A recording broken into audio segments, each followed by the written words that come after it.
Our armed forces' heroism, courage, and bravery give greater meaning to what it is to be an American. Grand Canyon University honors you and pays tribute to you and your family. As a community, GCU celebrates your service, your sacrifice, and your commitment. God bless all the brave men and women who put our country first. We want to do the same for you. GCU's online degree programs put you first so you can make the most of your time. Find your purpose at Grand Canyon University. Blog Talk Radio. Welcome to the War Room. We got Dev, Chill, Jimmy, PJ, B. Austin, the Hot Block Commander. How you wanna end a 1 or 2 hour show to keep the brain running with the premise to talk sports on a national level? Bold with the topic, sorta like some rebels when it's game time. They like the Fab Five during prime time. Sports conglomerates speak their minds a little bit. For sports medicine and sports veterans and greats. The 4th and 26th or the war in Kuwait. It's the War Room with 5 nights at the round table. 5 Philly guys diversified and educated.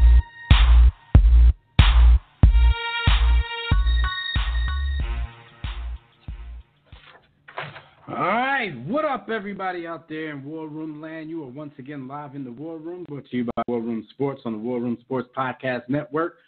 I'm one of your hosts. I'm Dev McMillan, and I'm in the building with my brother, B. Austin. My other brother, Jimmy, the Blueprint, will be with us in a matter of seconds.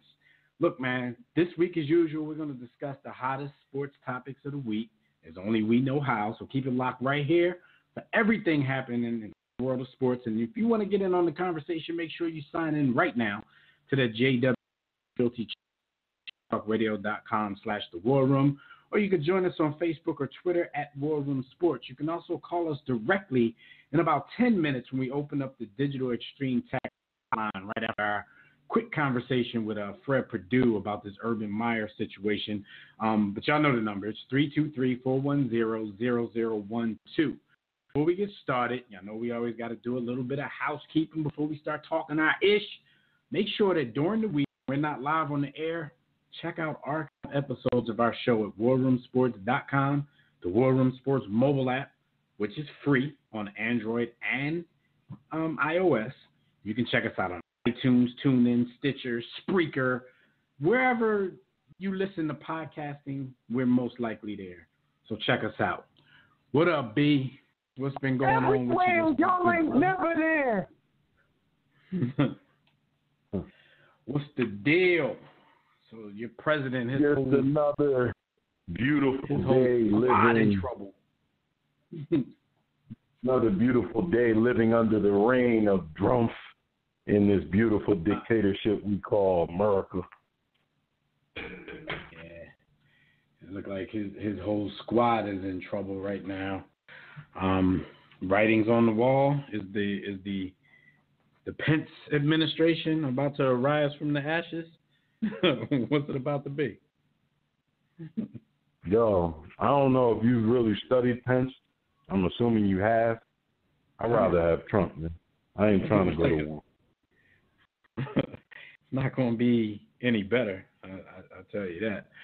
But yeah, man, it's crazy. It's like every week there's just something new, man. This is the most exciting presidency I've ever seen in my life. The most dangerous that I've seen in my life. I mean, by far, it's not the most dangerous that the elders in our community have seen. You know, they've been through some stuff. But, you know, we've pretty much been privileged throughout the years in comparison. And now a little bit of that fear factor is coming back. Not necessarily because of him, but just because of the people that he's putting that battery in their back. Come back out of the woodworks. They think it's, you know, they basically think he's made America great again, you know, because we all know what that means for real. But we'll see what happens, man. I think we're in for a long run here. But look, man, let's get into what we came here to get into, and that's hot sports topics. Hot topics are brought to you by MyBookie. What up, War Room fam? Let's talk turkey for a minute and how much of it you can be betting on sports at MyBookie. If you haven't yet checked out MyBookie, then shame on you. This is a great time to do so. Lay down some dough on the biggest games in sports. Join us and thousands of other online players placing bets at mybookie.ag. You tired of getting a runaround when it's time for a payout? That's why we urge you to join my bookie. If you win, they pay fast, no hassles. You basically waste your time betting on sports anywhere else. They even have in-game live betting so you can place wagers after tip-off, kickoff, face-off. Join now, and my bookie will match your first deposit 50% bonus. Just use the promo code WARROOM, all caps, ARROOM, to activate this offer. Visit mybookie.ag today. Play, win, and get paid, period. All right, so we're going to bring on our brother Fred Perdue for a few good minutes to talk about this Urban Meyer situation going on at Ohio State. Fred, what is going on, good brother? You in the war room. What's going on, fellas? How y'all doing? Yeah, we good, man. As good as we can be. Yeah, so we just wanted to bring you on for a couple of minutes this week to talk about this Urban Meyer situation. As everybody out there should have heard by now, if you're a sports fan. If not, Ohio State head football coach Urban Meyer has been suspended for 3 games for taking action relating to his former assistant coach Zach Smith's misconduct, which was domestic abuse with his spouse. Urban Meyer had denied at Media Day any knowledge of this, and I think by now everybody realized that was pretty much a lie. So Fred, 3 games he's been suspended for. Really, he can come back after the first game, but he just can't coach in the games. So basically, he's been suspended for 3 actual football games. He's been suspended for 1 game as far as coaching practice and all that kind of stuff. How light of a slap on the wrist do you consider this? Now, Fred and I, we do a college football show, Quick Slants, and on Quick Slants, we talked about this pre-suspension, and we talked about how they were, litigating. At the time, they were trying to figure out if it's going to be a suspension or if it's going to be because him being fired was really never on the table as far as Ohio State's administration goes. So it was either suspension or pretty much nothing. So he got a 3-game suspension. Fred, how light of a slap on the wrist is this? What do you think the college football world is thinking right now?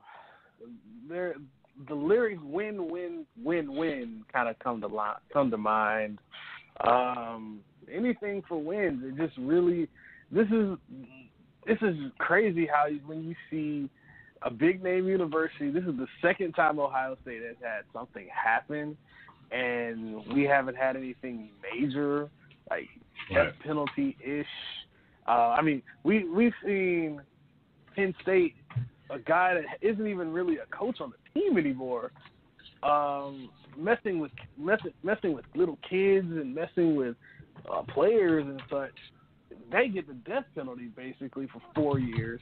This guy comes in and he's turning a blind eye to his own assistant coach beating his wife and beating his wife on the wrist.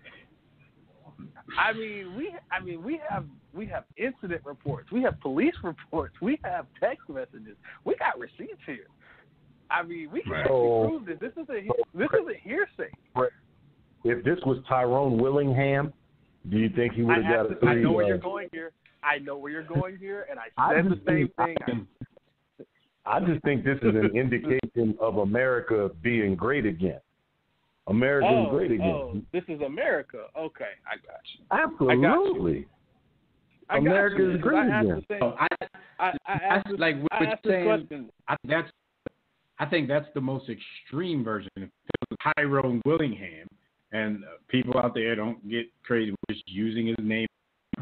Basically, they're saying if it was a black guy, man, he'd have his individual death penalty. He probably wouldn't ever be able to coach again. But in this situation, it's not just a quote unquote Willingham situation though. He was nowhere near the stature of an Urban Meyer, of a Nick Saban, or somebody of that ilk. Like he'd be in similar trouble as well. But it's Tyrone Willingham. Oh, Go ahead, y'all discuss it. For me, Yeah, I asked the same question. I said the same question. Yeah. I on Quick Slants, I said if his name was Charlie Strong, if his name was Randy Shannon, if his name was whoever, if he was I'd even go as far as if his name is Justin Fuente at Virginia Tech. His name is Leroy Jenkins. Exactly. If there's anything but Urban Meyer, I know his name's not Urban Meyer, but that's what we call him down here in Florida. And for me, I look at this and I say, you slap him on the wrist. You say he misses one game that really matters. And he, by the way, there's even more information that came out of this investigation where he has memory loss when major situations happen. He just conveniently loses his memory. There is so much that is wrong with this situation that you can do a whole show about this, and it just screams double standard, and it's sad. Yeah, I mean it definitely is sad because it furthers a lot of stories that we've talked about over the past few years and how these sports are definitely more important than human beings. Urban Meyer, even after, the suspension came down and he had another press conference and apologized to everybody, Buckeyes Nation, the administration for embarrassing them, apologized to this person, apologized to that person. He didn't apologize to the victim, but he did not apologize to the woman in the middle of all of this. So, it just shines a glaring light sometimes on how big these sports are and how anybody can get run over and flattened at the expense of them. Like, how do you take this woman out of her own story? You basically took her out of her own story. You didn't even mention her name, Courtney Smith. We're going to do that for her. You didn't even mention Courtney Smith when you were giving out your apologies. Shame, man. Go ahead, B. This is, listen, you had the Me Too movement. You guys had Barack Obama. You tried to get Hillary in office. It's time for America to get back to being great again. And there's no other example of the patriarchal structure than the old ball coach. Fred, you know what I'm talking about. The old ball coach, man. The old ball coach can do no wrong. Man, he didn't mean it. He didn't hit her. What are you all up in arms about, man? We're employing a lot of you people. Yeah, so it's crazy. Fred, would you happen to know offhand Ohio State's first three opponents? If not, I could look that up real quick. First three opponents, if I remember correctly, were Rutgers, TCU, and I'm drawing a blank on their opener. Oh, Oregon State. So okay. 2-1. TCU is the only team that. 2-1, possibly no, still 3-0. Because you know why? Because even though TCU is a top 25 team, he'll still be there to coach them throughout the week. And I'm not. If he was really as important to the team on the sideline as we think he is, I have no doubt that he's gonna be on the cell phone with somebody cheating. So it's like none of this means anything to me because, the first few games is when most of these big programs play their cupcakes anyway, especially in Ohio State, who doesn't really need to impress you with early strength of schedule because they're always ranked in the top 5 anyway. So they don't need to impress you. TCU is going through a quarterback change. Good luck, even though they are. It's a proverbial home game for them, even though it says neutral site. It's a home game for them. But nonetheless, they're going through a QB change. And by the way, Ohio State is loaded on both sides of the ball. They don't necessarily need Urban Meyer. This isn't the game they need an Urban Meyer for. Now, if you said he's suspended for the rest of the year and they were national champion contenders, which they are, and you said, let's say you were wondering would they be going wire to wire, maybe number 1 overall, that's a different story, because then you're saying, are they beating Michigan? Are they maybe going to the playoffs and possibly playing a Clemson or an Alabama and beating those teams, and he has no contact with the team whatsoever? Then we could say, yeah, that might be a problem. But these three teams, Ohio State winning the chip, man. They winning the chip. I'm not going that far. There's a guy in Tuscaloosa that has something to say about that one, but this reeks of privilege. We'll say that much. Oh yeah. Go ahead and say it. What's in front of that privilege? Go ahead, man. I'm gonna leave that alone. I'm just gonna leave it at that. It reeks of privilege. All right, so we'll keep an eye on the situation, because for me, I'm wondering if the NCAA is going to get involved, or is this self-punishment enough? I mean, we know why these universities do these kind of self-punishments, because as Fred and I spoke about on the latest episode of Quick Slants that you can catch on the War Room Sports YouTube channel, they like to do this kind of stuff because the NCAA likes to give credit for quote-unquote time served. So we'll see if they feel that this is a big enough story for them to get involved with. I'm thinking probably not, and they're just going to let the punishment stand, so they don't have to ruin their football season. But shout out to the War Room Sports Game Time Group Me app, or Group Me app Game Time group, because Casey Mack just asked, I wonder what Jim Tressel, the sweater god, is thinking. Exactly. Who got fired for covering up a tattoo scandal. This is tattoos, free tattoos. Right. And that's the thing. As good as they were, the coach beat his wife. as good as they were under Jim Tressel, his name still doesn't ring bells like Urban Meyer. So there's a bit of a difference there, but still. It's crazy. We're just lucky that this dude's name wasn't something else, because he'd never coach again on any level. My question is, how long will it take? Let's just say this firestorm gets a little bit worse, and let's say the NCAA does come down. How long will it be before Urban Meyer gets a little bit of a headache, maybe gets a little sick, and says, I need to step away from the game and go work for ESPN or FS1, and he'll end up like Notre Dame or something. Fred calling him Saul. Gonna get an exit on him. I mean, this is what he did at Florida after Tebow left, so just saying. Well, Fred, we appreciate the time. We'll keep an eye on this story, and we'll talk about anything that comes out of it later on down the line.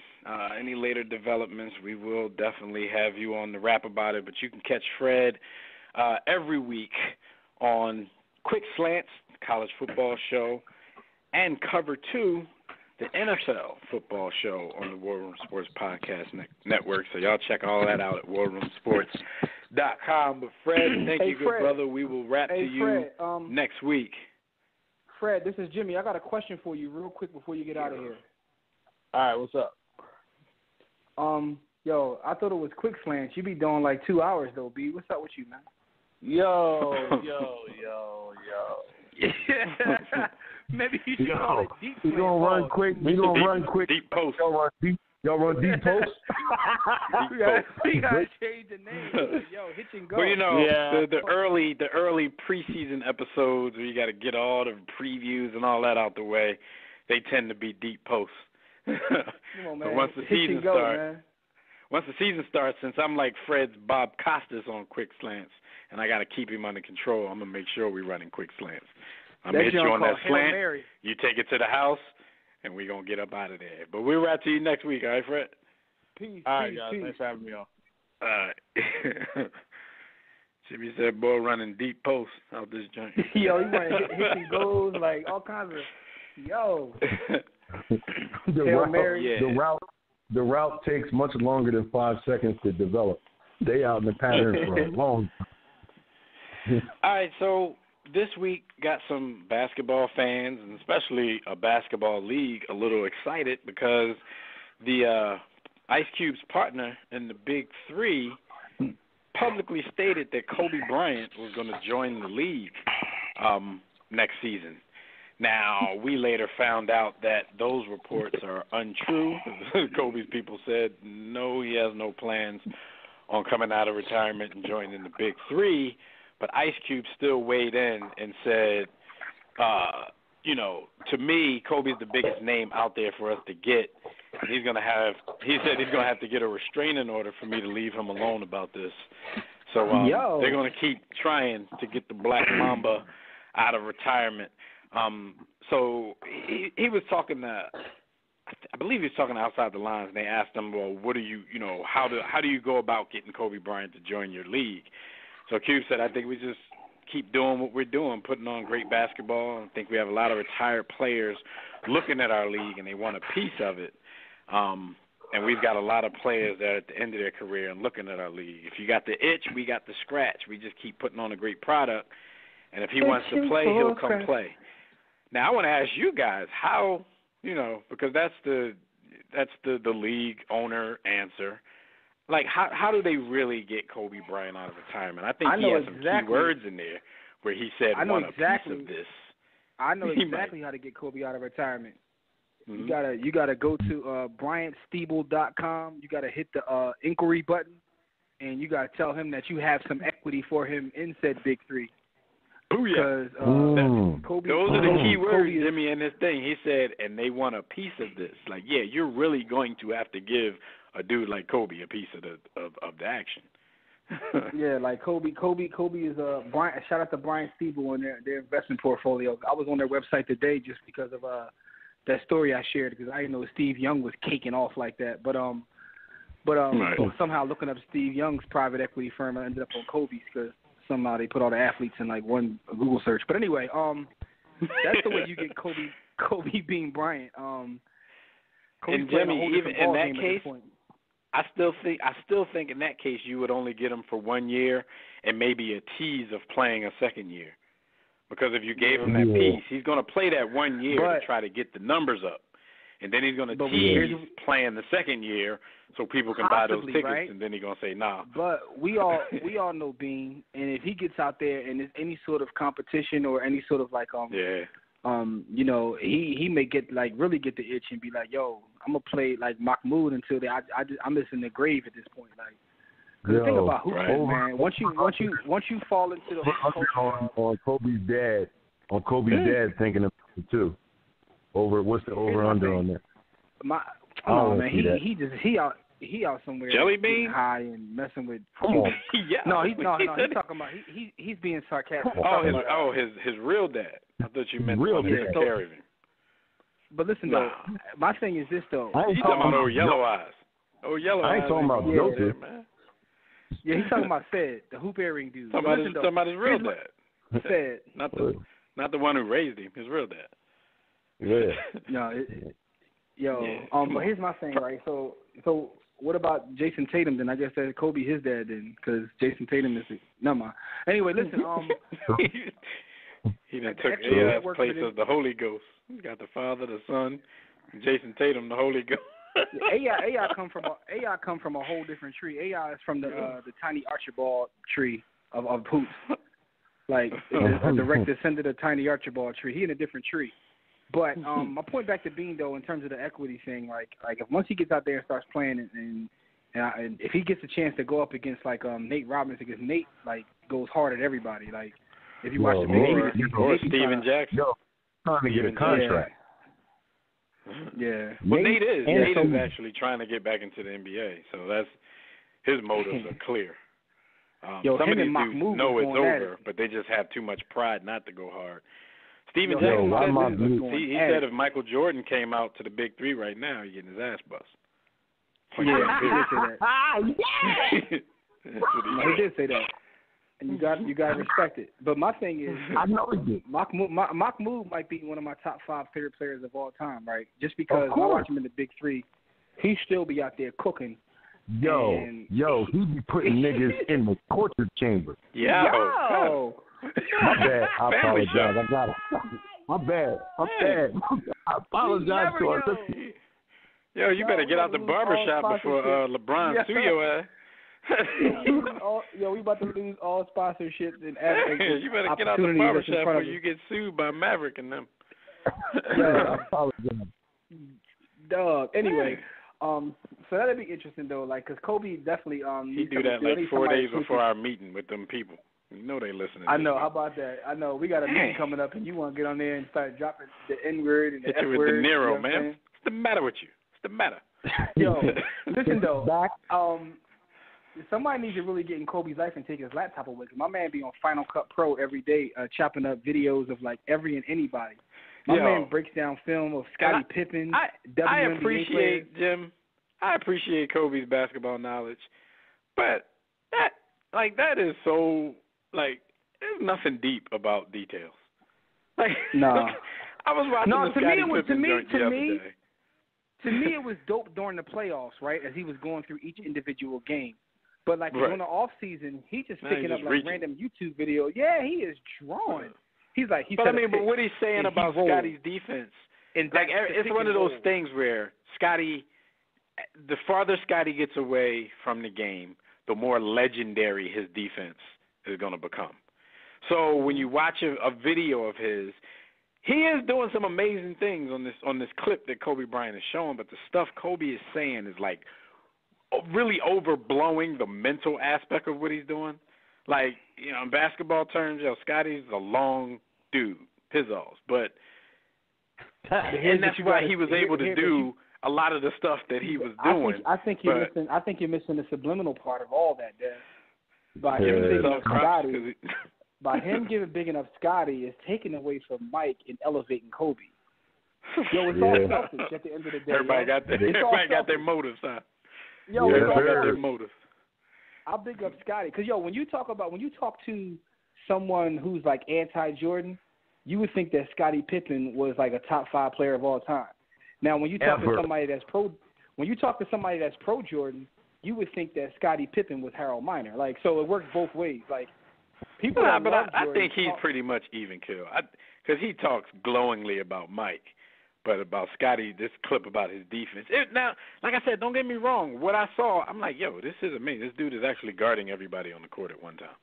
Like, if you go back and look at that, if you look at that clip, he literally guarded everybody who had the ball in that possession. We know Scottie locks down, but at the same time, Kobe be drawn with detail in general. Like, he'd be like, he sets a pick, and then he rolls. And that's a pick and roll. That's what I'm saying. Like, he does it with his voice. Like, that's going to make us think it's deeper because you went all, Morgan Freeman on the narration. Yo, like, it's so dramatic. What Scottie did was amazing. Somebody got to take his laptop away. And, he got to be stopped. Somebody has to stop him. He tried to act like it was all mental, though. He was like, how could Scottie, there's 3 men. They're all in this area. He pushes him here because he knows that there's no action on that side. So now I'm like, come on, like Scottie. He's a great defender, but he really didn't have eyes all over his head. He doesn't see all of these people. He's just following the ball, and he's good at it. Scottie probably saw that and was like, that's exactly what I did. It reminds me of like Scottie would be like, no. Scottie was like, I knew the exact set. I pushed him there, and then my back of the head eyes saw the guy coming, baseline. Have you ever seen that clip when Nas is at Harvard and he's sitting down with like the poet, like the poetry like professor from Harvard, and she's talking about like one of his songs on Illmatic, and she says, because when you say this, you mean something. She went so deep with it. Bo was it was hot. Yeah, he was like, if that's what you got from it, yeah. That ain't nowhere near as deep as we've always thought he was. I was like, word. But the chick caught on to it though. The chick actually caught on to it. And I was like, it did mean that, man. That's what I was on at that time. And the chick caught on to it. She was like, she said, well, the great thing about like art, which is different than science, is like, it's all about how someone takes it. It's not necessarily what you mean. It's about how people take it. So she kind of cleaned it up for him. He was telling his face. He was like, I'm telling you, everybody who sits down with Nas is realizing like, yo, this dude is like way dumber than his music. Yeah, you realize Jungle wrote that. Yo. But anyway, man. So Kobe be doing that with detail, man. He goes way too far with detail. When he started breaking down WNBA film, I was like, yo, I'm checking out right now. No disrespect. He's bored. He's bored, man. I quit. I quit on him. And I understand, like, because his daughter's supposed to be really good now, so he's probably watching a little more women ball. But you ain't got to share that with us. Like, you don't have to share it with us. The fact that he took over his daughter's Little League team and started making them run the triangle might be the funniest and greatest thing I ever heard. And then when the footage released, they was literally out there running the triangle in the game. And that might be more proof, Jim, that maybe one day he will be a part of the Big Three because he's obviously bored. Obviously. Yeah. My man, but back to saluting Mahmoud. Winning Oscars. This dude said back to saluting Mahmoud. That really wasn't what we were talking about, but go ahead. Yeah, I know.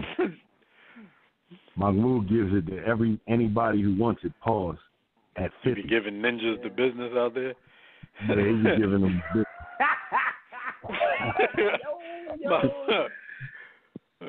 Giving no ninjas deals the business. No deals. All right, so another team, the Raptors, the team that he's actually on, is kissing up to Kawhi Leonard. We heard about what the Clippers did with, letting go of their analysts because he had some things, Bruce Bowen, he had some negative things to say about Kawhi. Now the Raptors have hired Jeremy Castleberry, which is a friend of Kawhi Leonard's. He played high school and college ball at San Diego State. He was a walk-on. They probably let him walk on the team because he was Kawhi Leonard's friend. He was a staffer with the San Antonio Spurs because he was Kawhi Leonard's friend. So now, I guess this is their first attempt to keep Kawhi Leonard long term after this season is over. They've given Jeremy Castleberry a position on the coaching staff in an attempt to do so. What are y'all thoughts on this? I mean, this isn't anything new. I mean, we used to see college ball back in the 80s and 90s when they used to give people's dads positions on the staff to get their son to come play for their school. We've seen that a few times, but. Hashtag what a time to be alive. And right. Salute to Kawhi Leonard for pretty much exercising his juice throughout the league without even opening his mouth. He's like Don Vito in The Godfather. He ain't got to say nothing. They just offer him stuff. Yeah, they just do it. Kawhi, I ain't asked for that. So you'll never be able to put it on him. You had us put your friends in place and this and that. Kawhi gonna just shake his head. No. Yo, Kawhi probably ain't like boy no more. He don't like boy no more. Boy probably don't even know nothing about basketball. His basketball team keep hiring him because Kawhi is that good. This is the greatest time. This is the greatest time in the history to be a celebrity ever. Being a celebrity in 2018 is far greater than being a celebrity in 1988. It's just Yo, but y'all know I've been a little slow to catch the Kawhi train. I still don't think he's this good. for the fuss. He's a great player, but I still don't think he's this good for the fuss that teams are putting up for him right now. Here's the thing. Jimmy. I know that y'all gonna kill me when I say this, right? Because I forgot, because he hasn't played, I forgot how good he was. But I went back and watched some film, and his last season playing a full season, he was the best all-around player on the court. Now, granted, it's not consistent because you have to do that over time before, But that season when he was healthy, even Durant, LeBron, they don't lock down like that. This dude is a defensive player of the year. That's the part that I'm 100% sure about, though. But who somehow figured out a way to score, got a jump shot, and start going to the rim. He was putting up 27 and being the best defender on the other side of the ball. So now you have maybe I just don't watch the Spurs over time. Y'all know I'm gonna watch everybody do. Maybe I'd check out on the Spurs. Why would you? Yo, we're never getting this check cut. Anyway, bottom line is this though. I don't know whether he can get back to that form, but that season, he literally was he could have been the MVP, and he was dominating on offense. But we've already known his defense is And someone, I don't know, maybe it was one of you guys pointed it out to me, in that series in which they played LeBron. When he got on LeBron, you literally see LeBron say, "Yo, you see LeBron go, damn." I got to deal with this cat, man. His braids stink, and he be all up on me. It was either one of y'all or someone on the group chat pointed it out. Like, in the footage, you could actually see LeBron go, damn, like, wow, this boy guard. It was me hating. Probably. But listen, man. But I'm just saying. Now, this is my thoughts. Time will tell. This is my thoughts on this move. Like, this isn't going to do anything for you being able to sign, for them being able to sign him long term. Because if he decides to go to the Clippers or the Lakers, then they'll just hire the dude. I mean, he already left. They were able to take him from the Spurs to give him a job. So the next team he decides he wants to go to, if he or his uncle or somebody actually opens up their mouth and say, well, he has to come with us, then that team, especially the Clippers, but I think it's the Clippers that's why I think it's no harm. A higher dude as the head coach, probably. That's why I think it's no harm, no foul, man. Because it's just like that probably was part of the trade. Like, y'all go there, they gotta hire you know what I mean? But I'm just saying, like, to me, it's no harm, no foul. You're like, supposed to play a year there anyway. So what's the I guess they definitely didn't give dude no multi-year deal. I mean, Toronto's doing everything. They probably made him like the first assistant though. He probably gonna coach. They're doing everything they can to compete. They're doing everything they can to sell tickets. I mean, they gave Drake equity just to sit courtside. Yeah, it's over for them, dog.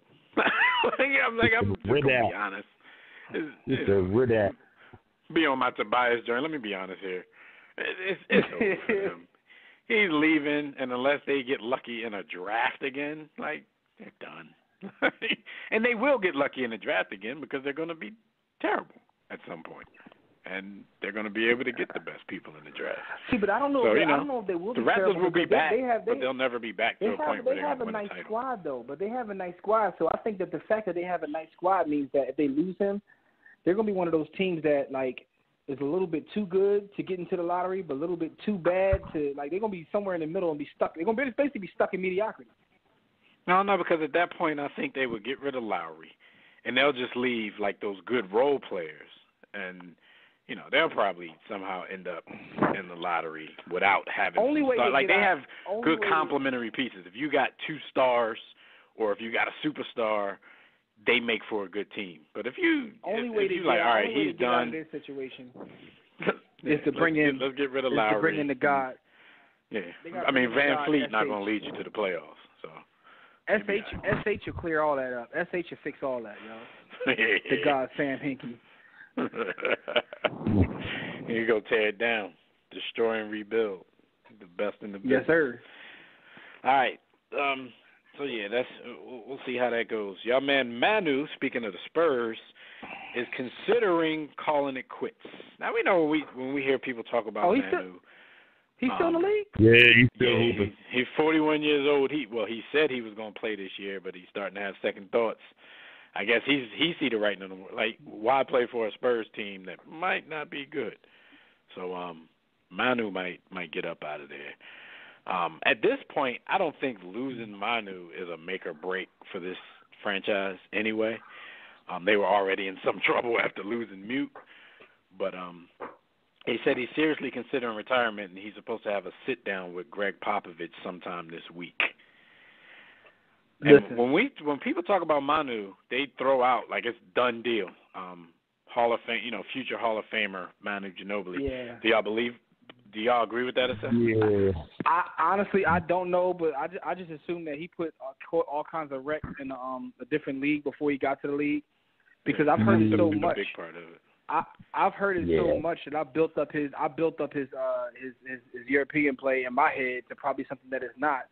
Just because when people say he's a Hall of Famer, like a short shot, I'm like, well, not based upon what I saw. So maybe he did something overseas that I'm just not aware of it, that body of work. I mean, in the league, he was very good, but he was a six-man most of the time. You don't see a lot of six-men getting to the Hall off of just their NBA accolades. Like you said, he played, from Argentina, but he played in Europe. He did a lot in Olympic play. And he did a lot of winning with the Spurs and was a big part of it. Like, he's not a Robert Horry. Like, they won't win titles without Manu Ginobili. Rob got his shots, but this dude takes over games at times. I think Robert Horry gets mentioned before he does in the history of the game. Let's see the hit there. Go ahead, Dion. I'm gonna mention him talking trash about him. Overrated piece. I'm mentioning him as a piece of poop. Tough. I don't. Based on the way we and I'm thinking look at the Hall. I probably wouldn't put him there. I probably wouldn't, but I understand where the sentiment comes from. Just keep it rolling. Manu beat the U.S. Shout out to KC Mack. It was a little bit more than just Manu, but he's had some very shining moments in Argentina in squad. Global basketball. So maybe he does make it in. My vote would be no, but I've heard that. Yeah, we're gonna have to do an FOH on Manu one day, because it might be one of those things where he probably will make it, but that doesn't necessarily mean that all the fans out there. But I think a lot of the masses just follow what they hear and what they're supposed to follow anyway, because I see a lot of people naming him as a future Hall of Famer, and I'm not knocking it. If that's what you think, that's what you think, and if you don't, then you don't. All right, so before we get into the stat of the week, man, let's get to these phone lines a little bit. I see we got 2 calls on the line. First one, of course, is Rob and Collie. Can we get a producer to screen that second one? I got it. Let's go to Rob and Collie. Rob, what's going on, good brother? You're in the war room. Yo, what are you doing? Yo, what's up, man? Hey, go to your other caller and come back to me. Come back to me in a minute. All right, man. I don't know what you're doing, but we circle back to you in a minute, man. All right. Yo, what was your man doing? Yo, B, what was your man doing just now? I don't understand Jimmy's little illegitimate son. I don't know what that was about, man. All right, Jimmy, man. you still paying child support for Aki? Jimmy missed that whole thing, man. We just went to the phone lines to your homie Rob. He all out of breath. I heard him. He told he was getting it twirly. He talking about come back to me after a bus. Go to the other caller and get back to me. Yo, Rob, what's her name, man? How old is she, man? Make sure you ain't out here doing your R. Kelly thing.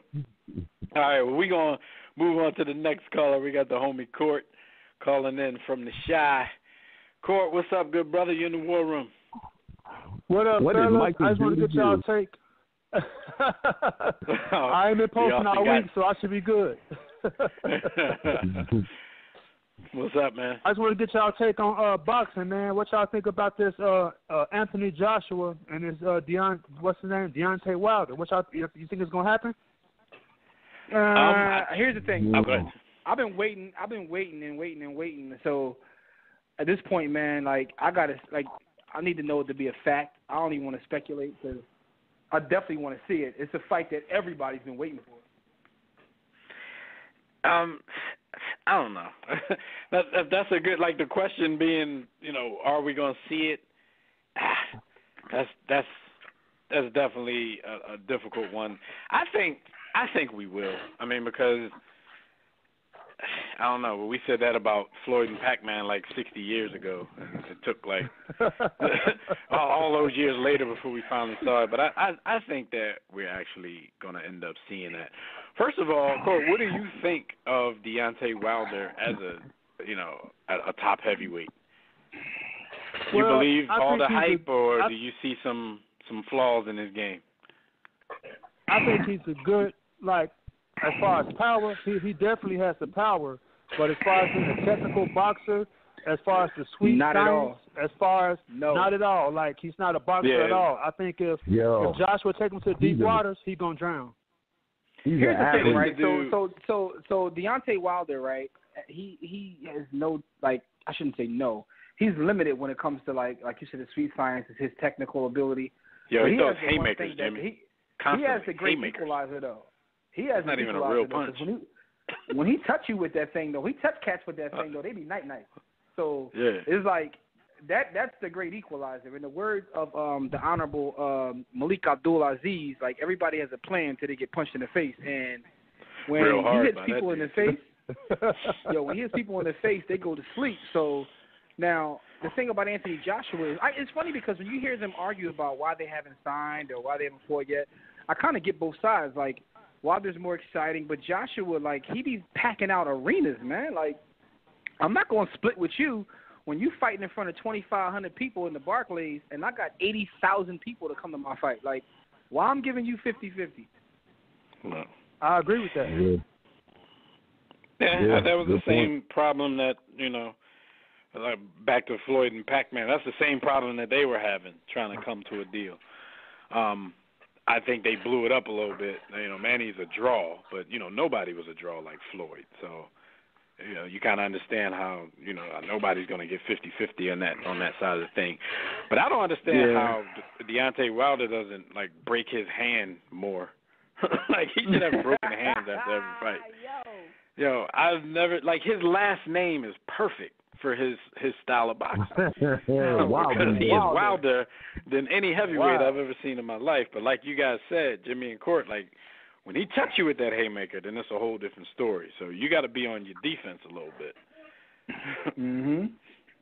Okay, and just one more with you good brothers, especially with you, B. Austin. I really want to get, because you already called it out that Adrian Broner is a noodle. I don't know if you guys saw, but on his Instagram, he went to like a fast food restaurant and he offered somebody $10,000 to quit their job. Go get him, B. Austin. Did somebody jump over the counter and quit? See that one. Yeah, here's the crazy part. I'm trying to avoid dude, man. The last thing I saw, he was just on the gram talking and showing money again. No, but here's the thing, right? So something's happened over the last, like, I say, couple of weeks, where he decided to get more active on IG, and he pretty much is just being Adrian Broner. So maybe he has something that he's getting ready to announce or something. About to announce a fight or something? Yeah, because he's been getting very active, and of course, because he's AB, he got a draw. So that's the stuff he does, is, go around with his bread and try to get somebody to quit their job, talking about he's blessing somebody. So I was sitting there thinking about, like, what's the minimum wage? And what is minimum wage? How long would it take someone working at McDonald's to make $10,000? And is it worth it? How are you blessing them by having them quit their job, though? Just give him the money. Why you got to quit his job? Yeah, exactly. That's what he said. He said, I'm blessing somebody. I'm like, you're not blessing anybody with $10,000. $10,000 will be gone by the next day. You wake up broke. You walking around acting like Theodore DiBiase. Like, he's literally out there trying to be the $1 million man. Like, wish your price to quit your job. Like, like, for what? Why do you want me to quit my job? Court, you want certain me to be guys, another statistic. There's certain guys that fit in a bag, and they all should be thrown into the pit of the unfortunate. Adrian Broner, Lonzo, LaMelo, and LiAngelo Dad. I thought you were about to say, what Lonzo on them do? My young boy. No, they pop. They pop. Ray Lewis at this point, anybody that fits on the Coon train, man, they gotta go. And AB and Donovan, just because you hate him, not because he's a Coon. Nah, he's a Coon. Sorry, well, throw him in there. They all gotta go. And that's my thing with Adrian Broner. The whole Coon train is coming. Coon train is coming. What about black on black crime? Yeah, I need him to go away. It's not funny anymore. The shtick isn't funny. The actions aren't funny. The whole I'm gonna be Floyd, but even worse. I really don't have. Be Floyd with like 1% of the money. Without the hard work. Yeah, Floyd without all the money and without the hard work. Without the work. Right. Yeah, I'm cool on dude. He get hit by a bus. But that's all good, brothers. Your boy, I ain't really got none. I always listen to the show. Just wanted to call in. You ain't got no Michael Jordan slander? I got it all out. Okay, I'm just saying, like, I'm a co-sign anything you say. I'm just letting you know that. I'm gonna let the page breathe for a while, guys. I'm gonna let the page breathe for a while. All right, man. Well, you know we appreciate your support, man. We appreciate your call. We holler at you. All right, good brothers. All right. Peace. And then Court's honor. This is for you, Adrian Broner. Absolutely.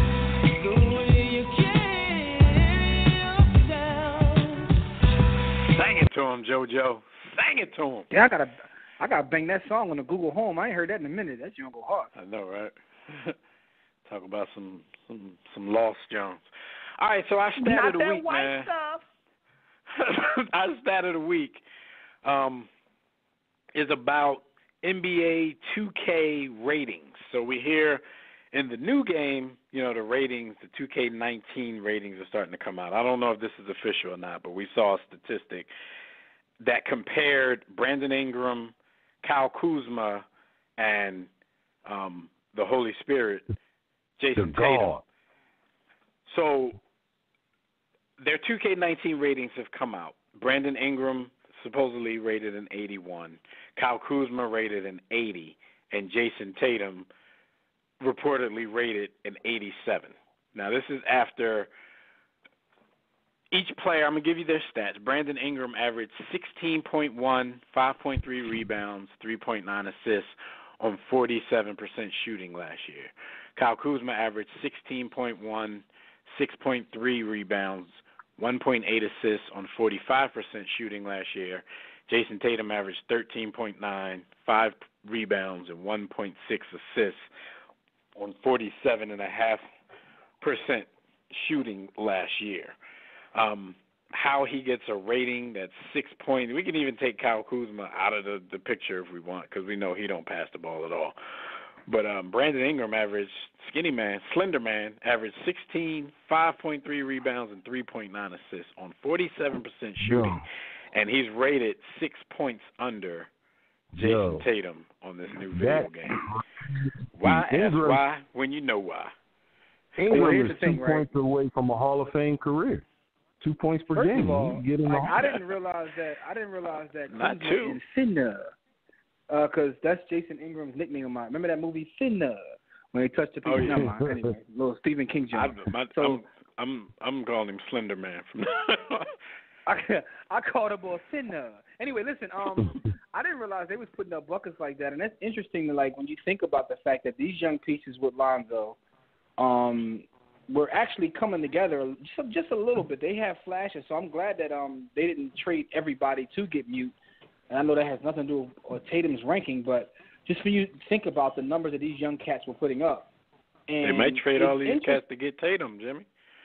Yo, how about that? And it's like you have two Tatums on your side, and on one side the rest of the world is ready to crown Tatum, and they're ready to throw the other guys in to get any old body. So it's just interesting, man. But it just proves something that Jalen Rose said a couple of years ago. He said that the playoff time is where you actually make your name and you get your contract. Is when you play well. They haven't even gotten a chance to do that. Yeah, so it's like some shine. Everything is on steroids, for lack of a better term, when you're in the playoffs and you play well. So salute to him, man. Yo, remember for a certain period of time, it was like a bunch of cornerbacks would get to the Super Bowl and have a great game, and then they would get big contracts and then stink it up. Absolutely. Shout out to Ricky Manning Jr. Ricky Manning. It was another one too. Who was the other boy that got paid? I think he played for the Raiders. He went to the Raiders. I think it was. Who was it? Somebody else. Larry. Had an amazing. Larry.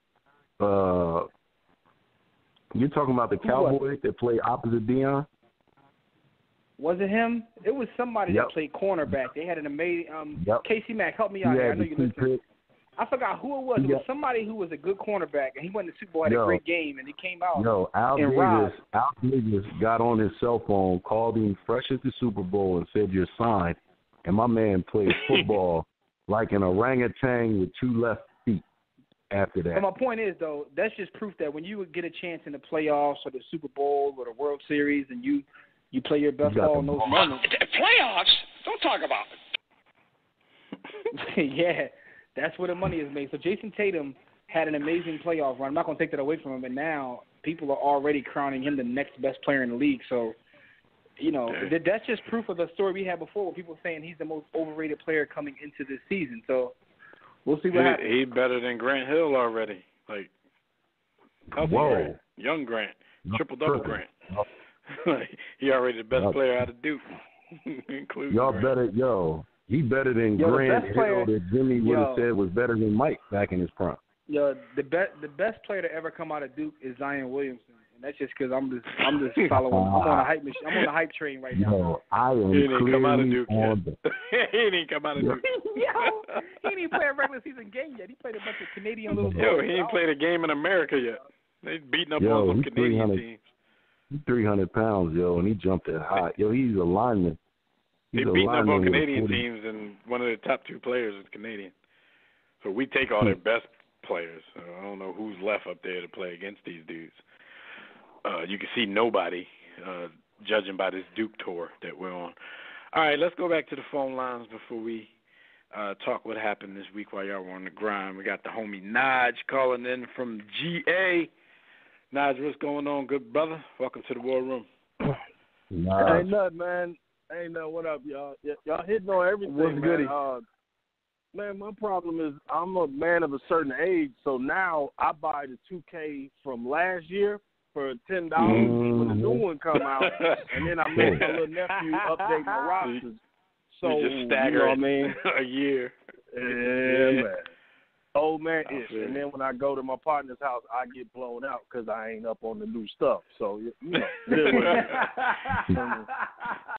But you play them, they doing all kind of new moves, double jab steps, and the hardened travel, all that stuff.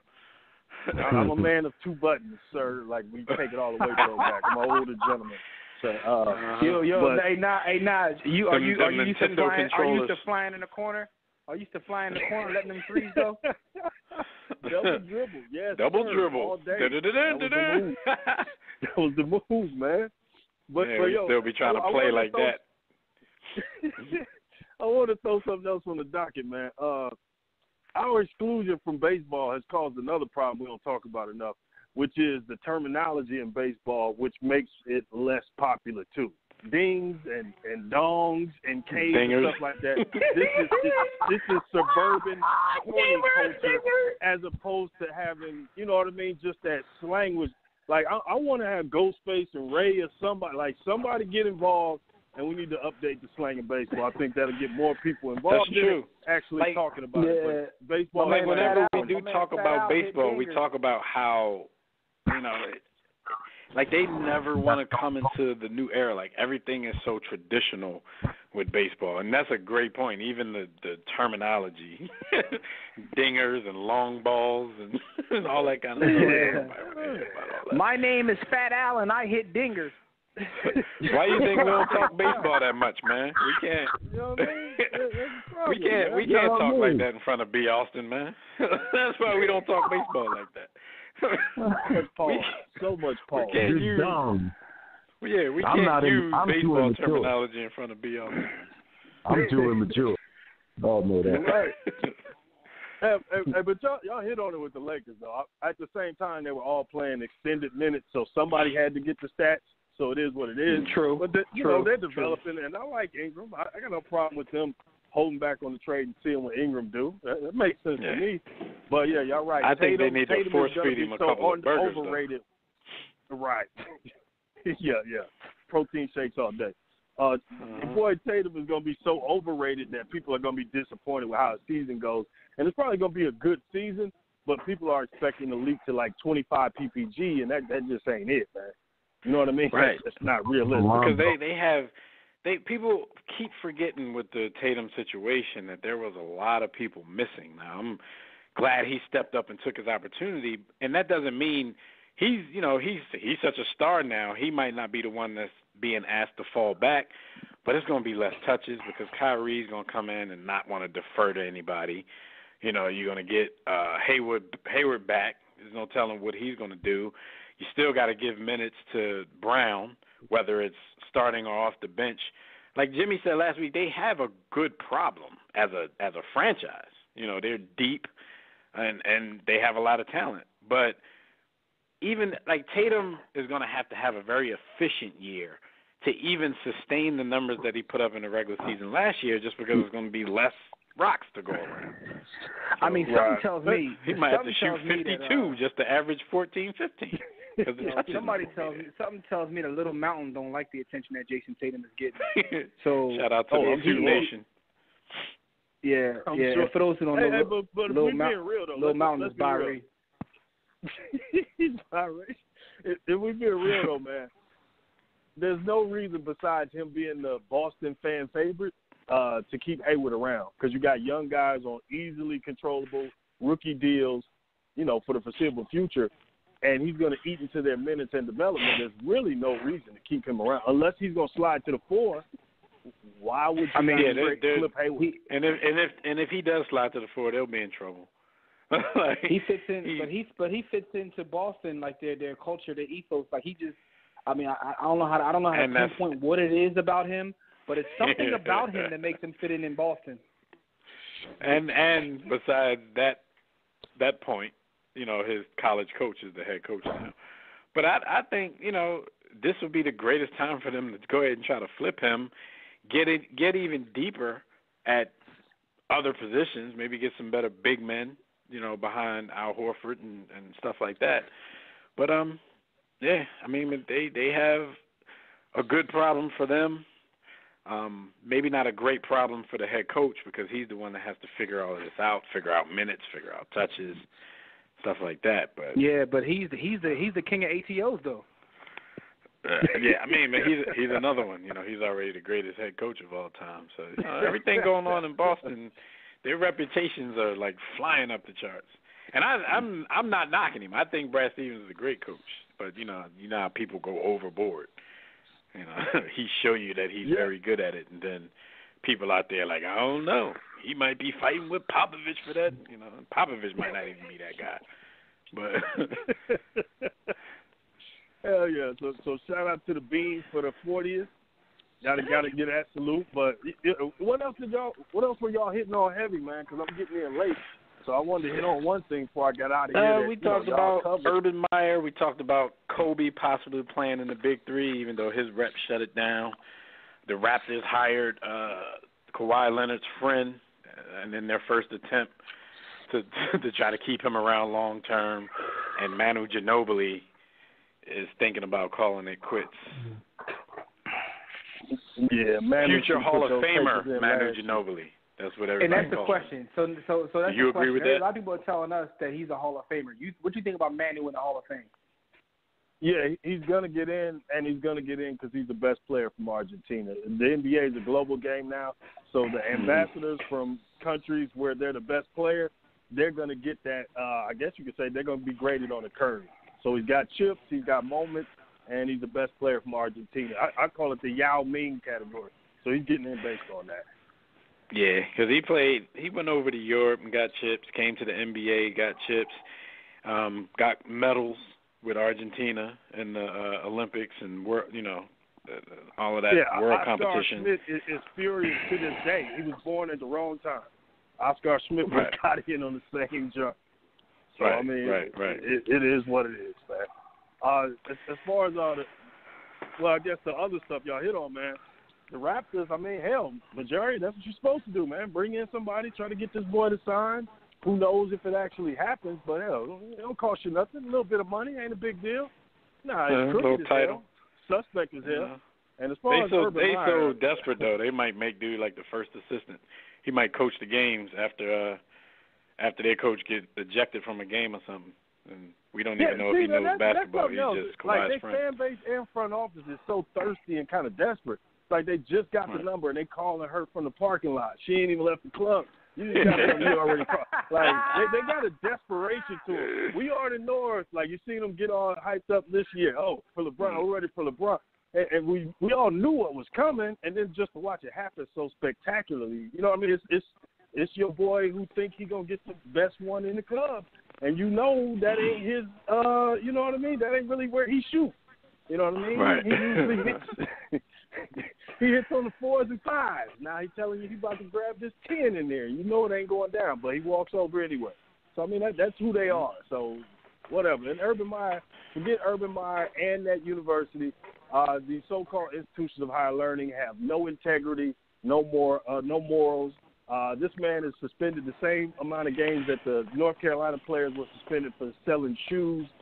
It's disgusting, and no matter what, the alums make the rules. The big money alums who pay for those buyouts and pay for the new coaches, They're the ones who make the rules. They said they can live with it.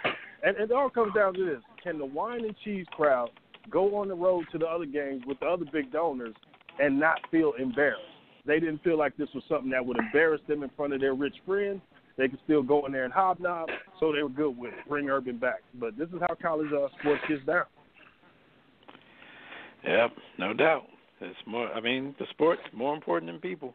Urban Meyer went up on that podium and apologized to everybody except for the woman who was the victim in the situation. So, like we talked about earlier, removed her from her own story. So, it's crazy.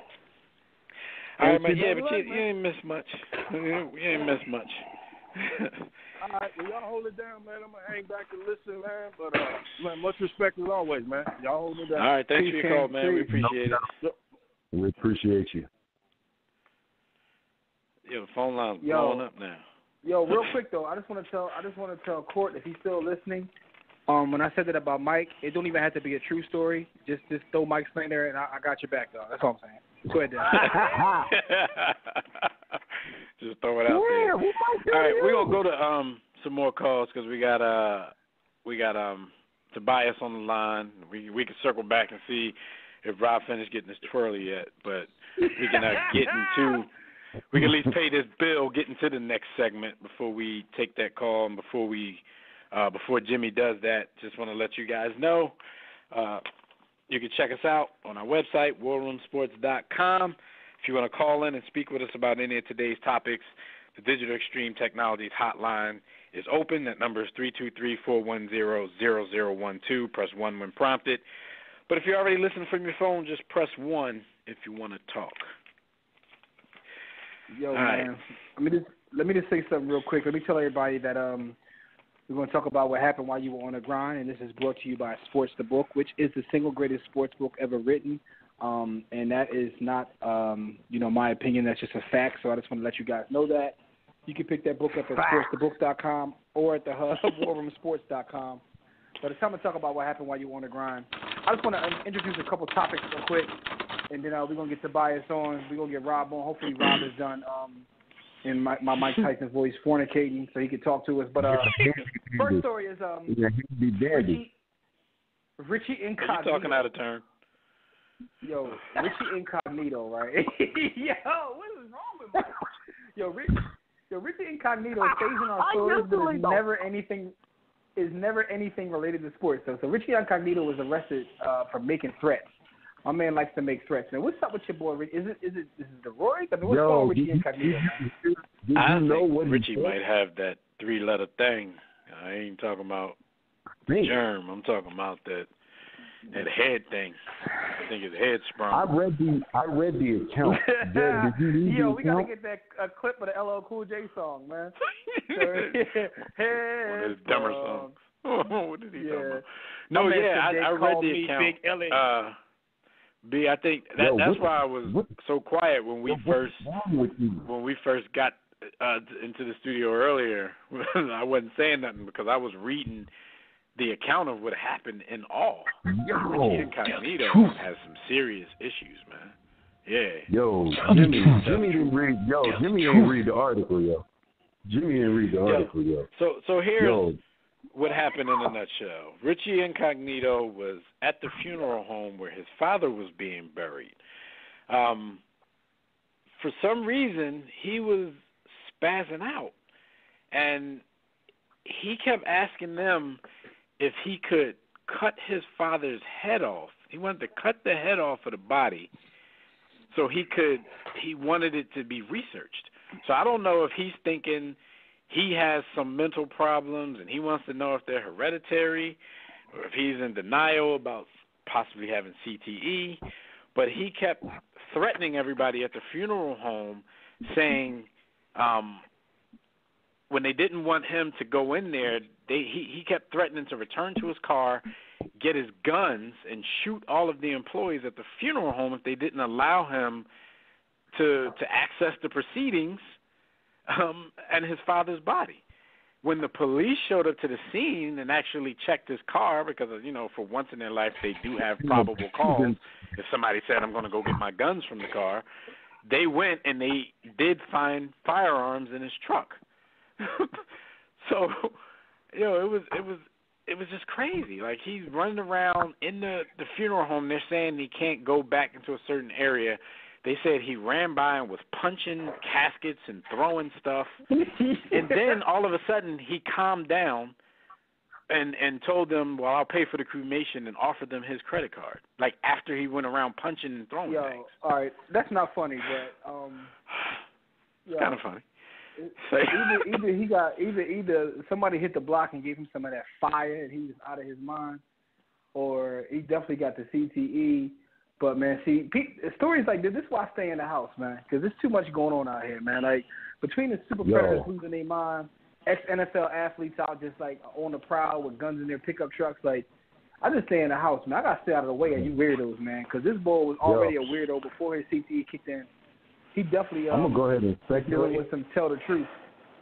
I'm going to go ahead and speculate, because we haven't speculated in a while. What had happened was, and this is probably not the story to speculate on, but I'm going to do it anyway. Richie has had a history, I believe, with what we call the wet. Oh. So when he walked into the funeral home that butt naked, and the embalming fluid was around, when no one was looking, he inhaled, ingested, dipped a cigarette into some of that water. And this is the effects, young men and young women, of smoking embalming fluid. I give you that butt naked. Richie Incognito, everybody. Well, y'all remember the part he played in quote-unquote Bullygate when he was with the Dolphins, when they was bullying the softball. Jonathan Martin.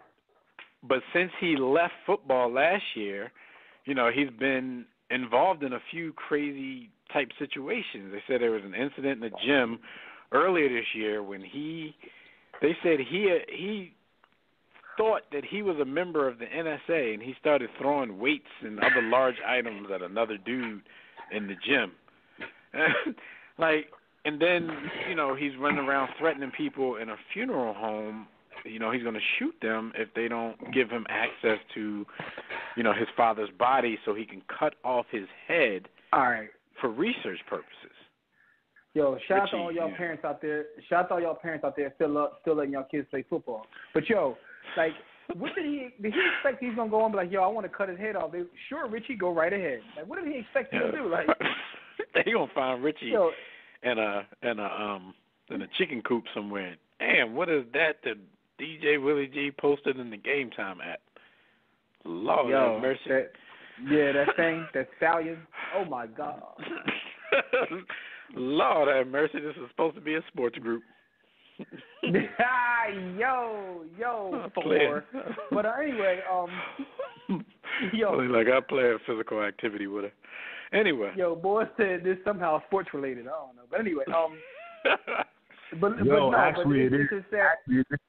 she's a basketball player, an NCAA player, and she's actually kind of nice. I'll play a sport with her. I will play a sport down with her her. game film yet? Anyway, yeah, man. So Richie, man, I would say get well, but there's no coming back from that, dog. You sacrificed your life to entertain us, man. And it's pretty much over with. It's all downhill from here. There's nothing to look forward to. So it is what it is. But yeah, man, it's messed up, man. And I think as time goes on, we're going to hear more and more stories like this. Because the bottom line is this has been happening, but now with the 24/7 news cycle, social media, all these athletes that are losing their mind, we're going to hear more and more stories like this. Yeah. I don't know if y'all recall when friend of the show, Lou Steinberg, was on, he talked about the effects of subconcussive hits to the offensive and defensive line. I try to explain that to parents every day who be trying to talk me into letting my kid play football. Yeah, don't do it. They think to get damage that you got to get knocked out. Like, that's not the only damage you're doing.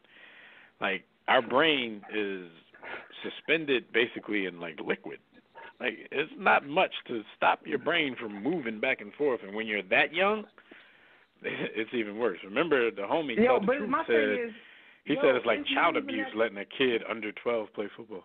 Yo, but it's not even that like deep science. Like, think about what your brain. Yo, you're banging your head like constantly. How? It's not even that deep. Like, you don't need to give me about like any sort of medical jargon and neuro mumbo jumbo. Like, it's yo, you're Mambo not Jambo. Mambo Jambo. You think that you could play Rambo? That's just a bunch of Mambo Jambo. Anyway, but listen, it's not even that deep. That you have to just like break it down like the good doctor brother Will Smith did, but come on, man. Said Will Smith. All right, let's go back to the phone line before Jimmy goes to the next story. We got Tobias calling in from Arizona. What up, Tobias? You're in the war room. Roll down time, fellas. This is me, Tobias, the best college football mind that you had that call in the War Room Sports. Yeah, I said it. Shots fired. Pow, pow, pow. Shots fired. And you know why I say it? Because I love Fred, but he think Alabama should start Jalen Hurts. We should take all his credentials right now. All I got to say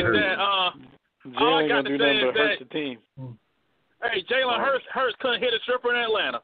But anyway, he probably couldn't hit Brittany Renner. He probably couldn't hit Brittany Renner. Everybody else has. But here's the thing. You got bars tonight, Tobias. All right, what's up? Hey, I hear everybody talking about 28-2, 26-2, whatever. I hate to say this, but there are a lot of quarterbacks who rolled the backs of great defenses and running backs that didn't do much that anybody else could have filled that spot. But we all know in the game of football, sometimes your defense or running game doesn't have it, and you need your passing game sometimes. And see, everybody looks at the interceptions. Interceptions, the number itself is overrated because Tyrod Taylor and Alex Smith throw the fewest interceptions last year. Both of them on their third teams right now because no one wants a quarterback who's afraid to take chances and pull the trigger because sometimes you got to throw people open. And being too safe means that you probably won't win anyway because you limit yourself. Low interceptions could also be a result of not being accurate either. Shout out to Donovan McNabb. Because if you're throwing the ball onto the turf, then nobody can get it. They didn't understand with dudes like that. They didn't understand when his interception. He didn't throw a lot of them. But when they came, backbreakers. Backbreakers. And everybody's talking about Ohio State Urban Meyer. I already knew he was going to be suspended, but it's ironic that he got suspended before they played the tough games in their schedule. And that's the ironic part about it. But the thing is that it's like we're in this line in society where one, we have to let the outrage who we're mad at. The media tell you who to be mad at and stay mad at, and they make excuses who they want to make excuses for. But it's a whole different show. But the problem is that after a while, it's like at your job, if your coworker hits his wife, you're his boss. Are you going to fire him? Or maybe that's just because it's sports and it's on TV and it's more visible. Someone help me out. 'Cause I've been in the military. And their guys who be beating their wives, all that stuff, they still had their jobs. Yeah. Well, they lost a rank. They lost their jobs. But I don't know, maybe because of the public or what. Urban Meyer probably just was like, when he found out, he's like, man, what'd she do? That's probably was his answer. And that's probably the text messages they talk about. But no, we talked about that. And, if his name wasn't Urban Meyer, it would have been a different outcome. But he is Urban Meyer, so he's going to get his little slap on the wrist. Ohio State is doing that in hopes that the NCAA is not going to get involved and do something a little worse.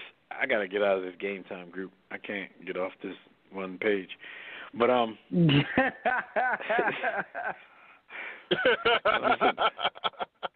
hope that ain't Brett Favre's daughter, a.k.a. Hogan from Mississippi. Brett. He already got some black in her. But yeah, ain't lying.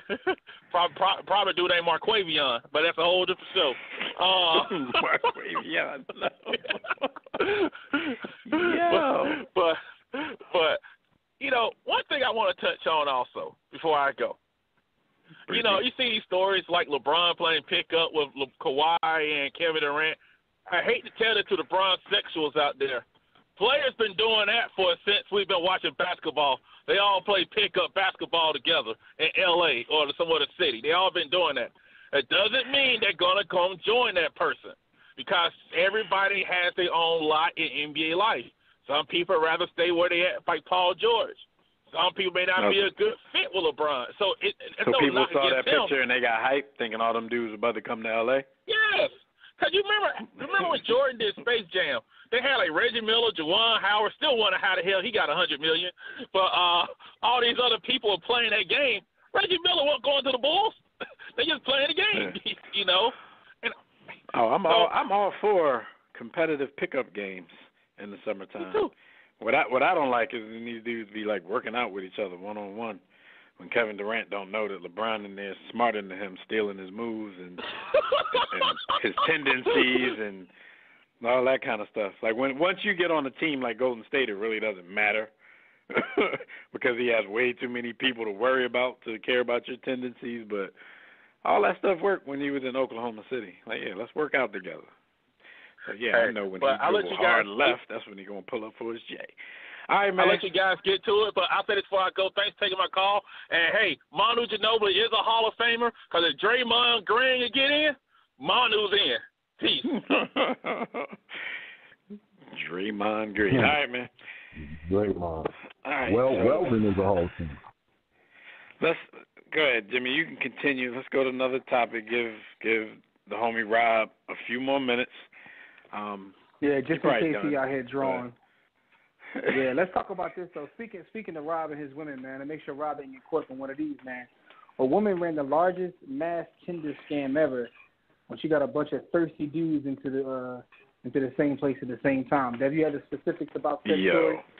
Yeah, we had to talk about this. I don't care if it was outside of sport. It was actually sports related because she had them dudes out there on the street exercising. But anyway, this woman, Natasha something, she's supposed to be a model or something. She was on Tinder, and which way you got to swipe on Tinder? I don't know about these things. I'm not familiar with that body of work. Yeah, you got to swipe right or something.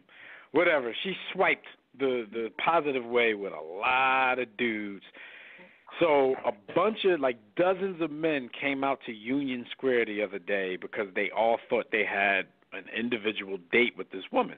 So when they get there, she got a little stage set up. She's on the microphone, and she's telling them, I know all you guys expected a one-on-one date with me, but, you know, I'm looking for love, and, you know, if you want to stay, you're welcome to stay, but these are the people I need to leave. She started calling out things like, if you're 5'10" and under, then you can leave now. Like, I would have had to turn around and leave. She said, if you got a beer belly, you can leave now. I would have had to turn around. Yeah, I'd have had to leave. I was down. She started saying all of this kind of stuff. A lot of other people, you know, turned around and left because they felt played, you know, and they weren't there for the games. But a lot of these dudes actually stuck around, and she had these dudes, like, running foot races against each other. She had them having, like, push-up contests and all kinds of stuff, like, to actually go out on a date with her after they came out thinking they had a one-on-one date from this Tinder matchup. It's a lot of thirsty dudes in this world, you know, for the fact that she didn't get cans thrown at her head while she was on the stage. They actually were out there racing each other and doing push-ups. I'd have just hit her with the Adrian Broner, like, yo, how much you want and end all this and just, you know what I mean? I ain't got time for all this. You know, how much calm break? You hit her with the Broner. I'd have hit her with a can. Like, yo, like, what are we doing here? All I'm saying is, man, dudes is crazy. But I think that at the end of the day, she's going to end up getting her reality show or get put on a reality show.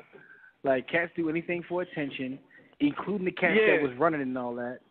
Because the person that she had set all of this up, his name is Rob Bliss, and he's the owner of the viral video agency, Rob Bliss Creative. So he orchestrated this whole thing, and he plans to release a video detailing the whole story. It should be out. They said it was supposed to drop on Thursday, so it should be out at this point. Yo. Remember that video, 10 hours of walking in New York City as a woman, and they were showing all the woman walking and all the people. He did that video. So this is what he does. But, yo, this here, this is dangerous because you could have a lot of people who took some valuable time out of their day to meet somebody that they thought, you know. Man, in 2018, you swipe right on the if it is right, I don't know if it's right. Don't quote me on that. You swipe on the right super predator. They come out there and just lay everybody down. Then you really feel started. Exactly. You don't be wasting everybody's time like that, man. You don't know what the hell. Go Now, shout out Court, to... That was the Austin. That wasn't me. Disrespecting Chicago, by the way, boss. Shout out to Neil in the chat room. She said that story was insane, but she said can't be mad at her, though. Why the hell can't we be mad at her? I'm mad at her. I told you I'd have thrown a can of peas at her head. I don't know where I would have gotten a can of peas. At Union Square, a rock, or something. But I probably would have left in cuffs because I don't play them games. Like, come on, man. These dudes probably put on their best gear, their best cologne. Yo, I'm going out mad thinking you got yourself a lunch date and you out there doing push-ups and running races, relay races and shit. Come on, man. Yo, I'm more mad at the cats that stayed than her. Like, you know. Definitely. She getting her pride is lacking these days. Like I've seen in 1 week, I've seen the gamut of pride. Like you see some people with pride on a level that you just can't even fathom, and then you see people like this where pride is just not even in their vocabulary. She gonna become a contestant on The Bachelorette. Watch. But she said the same thing. She said she's mainly talking about the people who stayed. Yeah, you're right. You can't be mad at her for that part because these thirsty dudes, these sand-mouth dudes was out there. Yo, but it's crazy because it's 2018, so, the ability to yam up is not even, difficult. I mean, unless she... But that's what they thought, though. I mean, they thought they swiped into some yams, and then they go out there and lose all pride. Because according to people I know, they swipe and get buns all the time. It's very easy. Easy buns. That's what I hear. Easy bake ovens. Easy buns. Come on. I'm like, yo, you just go to your phone, you swipe, and you get buns, and I'm like, that's how it works? Is that simple? What you say? What is time to be alive? Because, Dev, here's the thing that we don't talk about. There's a ton of thirsty dudes, but there's a ton of thirsty women out here, too, cuz. Oh, yeah. Let Idris Elba do that. They'd have stayed out there. They'd have been doing jumping jacks, hopping on one foot, coming to America. Potato sack races, all kinds of stuff. Tug of war. Just for the black 007. Yeah, man. Anyway, so that's the story. Is Rob still out there? Rob still, on his Tinder date? Let me see. Yeah, he's still out there. Let's go back to Rob, man, and see if he finished swiping right. Rob, you're in the war room. This is your last chance. You ready? Yo, can y'all hear me? Yeah, we can hear you, man. Can she hear you? Yo, Beyonce still there? Yeah, he's still here. Okay, yo, what's up, man? It's the boy Big Rob, a.k.a. Yo, I may not be Magic Mike, but you call me Mr. Abracadabra. But anyways, man, what's up, man? How y'all doing? we good, man. We good. What's up? King. What's goody? All right. I ain't gonna touch that topic too much. All I gotta say is, brothers, tend to go. Stop fooling yourself. And for the guy who did that, that woman in New York, I want to know how many brothers were there. Because I know in that whole women where that Jewish heifer was walking around New York for all day. First of all, what woman walks around New York all day? Anyways, when she was walking around for 10 hours, I understand that they pick parts out to exploit men of color. Yes, I've said it. Come after me, ladies. Come after. I'm ready. Come on, grown man. Damn. That they were exploiting black men and other men of color, Latino men. So I want to know how many men of color were at that event. But anyways, man, what's up, y'all? Yo, before I talk about football, play that track, man. Damn, Rob, I'm slipping, man. I got you, but I'm slipping. I forgot I'm supposed to have that ready for you. For the Yo, but Rob, what were you doing when we came to you earlier? You sounded. What's her name? Like, yeah, you sounded like you was a little busy. What's her name? Like, what was all that about?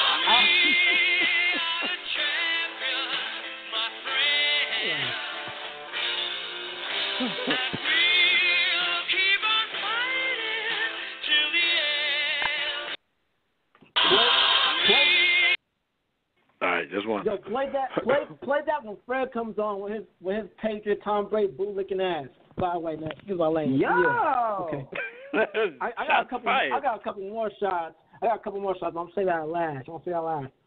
Now, I heard Adrian Wilder and Joshua, but I heard can you think Wilder beat Fury? Can you think Wilder can beat Fury, by the way? I think B. Austin can beat Fury. I don't think Fury is that nice. I think Fury had a good fight against the Klitschko, and they pumped up like his. I don't think Fury is as nice as cats think he is. I think he's a smart boxer, but he can't compete with these brothers, man. Like he can't compete with the original man. He just can't. So that's my opinion, though. Rob, the chick you was with, though, what's her name, though? It's not for me. It's for our listeners. A lot of our listeners are in our chat. A lot of our listeners are in our chat asking Rob what's her name. So. And this is all satire, about it. It's all satire. I don't want her to come smack me. You know don't try to clean it up now. Listen, this is all satire, so I don't want her to slap me or come into goons or whatever. I want y'all go at hi, my name is T. Okay, that's all I gotta say. Yo, hi, my name is T. Yo, you put her out there. Yo, remember the homie that used to call in way back when we first started and was giving out the names of mellow chick names? Yeah, that was B. Austin, homie. Myros. He started calling them Myros because both. Yeah. Hold up, though. Yo. You said hi, my name is T-E-E or just a letter T? Yo, Jimmy really trying. He really trying to find.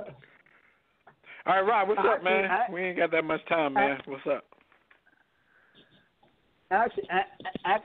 Actually, no. We're gonna do that for now. We're gonna do Gram of the Week. You know what I'm saying? Checks on Gram. But we're gonna do that. Okay. All I gotta say is that I see Dallas Goldberg developing. I can't wait to see that Titan set. The more I see the Eagles, the more I see. I think they could win. I don't think they're gonna take a step back. I think they're gonna keep progressing this year. I'm gonna pose a question to you at the end. I'm gonna move through real quick. I think they're gonna about the Urban Meyer thing. Hey man, I think he probably should have either lost his job or at least get suspended for a year. But it's college sports. It's a good old boys club. It had no integrity. But if the shoe was on the other foot or the skin coat was on the foot, if it was Charlie Strong or somebody, I'm pretty sure he would have lost his job. But since Urban Meyer, it's different. And you know what? Yeah, Urban Meyer wears a Maka hat. Wears a Maka hat. And you know what? Can somebody please tell? I can't remember her name is, but she's in WNBA. Please stop comparing the money, the wage scale between males and females, okay? In the WNBA and the NBA. Can somebody just break her down and tell her? You better say WNBA, men and women, man. I don't think they like to be called females. Well, first off, Rob, you can't say the word female or male. You have to say men and women, not female or male. You can say male. I care about that. You can't say female. I got enough liberal friends. I know, man. I know, but still, WNBA, those ladies, they don't bring enough sponsors. They don't bring enough attendance, and she's not even complaining to the teams that don't even make enough money like the Lakers, or not even as the Pelicans. You know what I'm saying? So I think this whole smoke screen of why don't we get paid? Why don't I get paid like LeBron? Or why don't I get paid like Harrison Barnes? No, hell no. Doing them voices. They're not even going to get paid like Koofus. Like, you know what I'm saying? Like, come on. Or anybody. And another thing, I think they should make a Reggie Miller rule for the Hall of Fame that if he was the best player on the franchise, even though he's overrated, he should get in because he was the best player on the franchise. Also, I want to take some shots. Yeah. I took shots at Fred Perdue. Tobias, he was talking about, about I don't think the kids should get deported. I think the parents should get deported too. Let me tell you something, man. By U.S. law, those parents are citizens, but their kids are not because they have kids and they had a kid in another country. What are you talking about? How come he's not talking about Ted Cruz, who's right. actually Canadian, but his family is there? I mean, it is easy for him. I'm taking a shot. I'm taking a shot to Tobias. I'm taking a shot to Tobias online. I'm about to say, is this something y'all talked about on social media or something? Like, man, we me and have no Tobias clue gonna what make you're a talking show, but he's too complacent. Me and him should make a show, man. You quiet during college basketball season, but you hype during football season, man. You hype during caveman ball, but you're not talking about a real sport, man. When you have to use your brain. But anyways, man,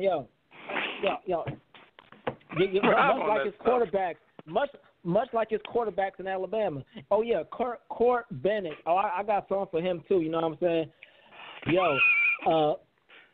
Chicago is a basketball community. A lot of balls come from there. Court, you are an abomination to that basketball community, okay? Yo. I don't give a damn. And I know dudes from Inglewood and former Cabrini Greens, you know what I'm saying, that was so ghetto. He said it was so bad the dude had walked through my wall holding my refrigerator. I'm like, dang, man. I've never been to projects like that. But, Court Bennett, you're an abomination to Chicago basketball community. You have zero basketball knowledge. All you do is watch highlights and talk and fillet yourself to LeBron. I understand that's your thing. Whatever. Right. You know? All right. We got to stop you, man. All right, man. Because I got a feeling you can do this for the rest of the episode if we don't step in and stop you, man. We appreciate the call. You can call in and continue your rant next week, but we're almost out of time, so we'll holler at you next week, all right? I want to ask Diaz one question. If Carson Wentz plays 7 games this season, God forbid, he plays 7 games and he gets hurt, and Nick Foles takes it becomes that position, and he goes to the NFC Championship game, do you resign Nick Foles to make him the highest paid backup, or do you just let him go? That's all I got. And what do you do with Ronald Darby? Do you trade him now because he has so much talent at cornerback? Do you keep him and overpay him, or let him go? Franchise tag? What do you do? That's all I got to say. All right. Peace. B, you want to answer that real quick? No, I don't. Carson Wentz is the future. We've got a 10 to 12 year window with him. I don't care what happens. My goal for Nick Foles is to figure out a way to trade him and get him a huge amount of money for winning the Super Bowl for us. Ronald Darby, you keep on the roster. Good, solid cornerstone to have on the other side of Sidney Jones if Sidney Jones pans out to be what we believe he can be. I think you stand pat. So that's my thoughts. All right. Where are we at, Jim? What else happened this week? Everybody loved me, right? That was interesting. Yeah, man, I lost my place, messing with the ball because he was all over. Anyway, let's talk about J.J. Redick. We're getting ready to talk about J.J. Redick. And J.J. Redick had this crazy story. He says that he was in I think it was an Uber ride in New York City. Yeah, it was a car service. I don't want to get it wrong. I don't know if it was. It was a car service. Let's put car service. Yeah. Let's just put that out there. And he looked in the back of the car, and he was with a young lady. And he said there was a box or a cage in the back of this car with someone in it.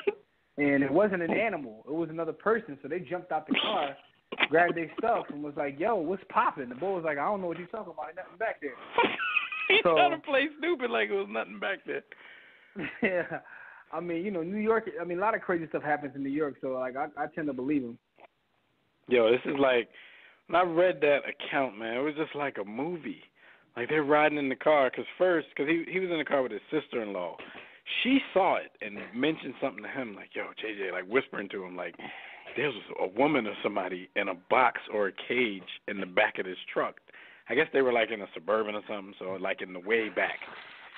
And it was like a blanket over the box or cage, but they can see her peeking out of it. So like Jimmy said, when they jumped out of the car, confronted the dude about it, dude was like, there's nobody back there. I don't know what you're talking about. He even went so far as to go back, open up the thing, and fix the blanket like they're stupid. So that's when they ended up calling an Uber and just, got a regular ride up out of there. He was coming from some photo shoot, and they had set up a car service for him. I believe that they ended up calling the police, but I didn't hear, if anything further came of it. But would y'all, how freaked out would you be if you riding in a car service or Uber or whatever, and you see a human being in the back? This could have been some trafficking. That could have been a little girl or something like that. Yo, why would you even do that while you're driving around passengers? Gotcha.